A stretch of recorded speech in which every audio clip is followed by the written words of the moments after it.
Leo hii Garissa iko on the grid. Najua kwa sababu you are supplying the rest of Kenya na stima. Saa zingine inatoka matatizo hapa.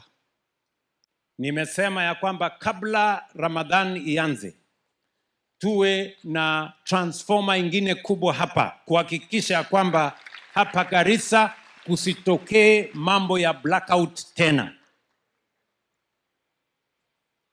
Kufikia tarehe 1 mwezi wa 6 nitaanza safari ya kupeleka grid ifike pia Wajir, na nitaenda kuleta ingine kutoka kule Ethiopia nifikishe Mandera.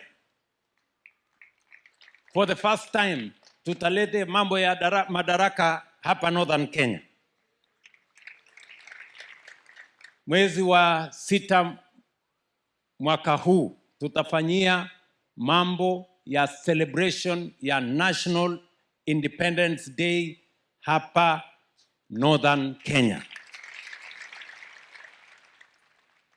Sijui watafanya nini wale. Wakati nilikuja hapa wakasema nimekuja kukutana na Al-Shabaab. Wale watu ni wapumbavu, si wapumbavu sana. Tunaelewana?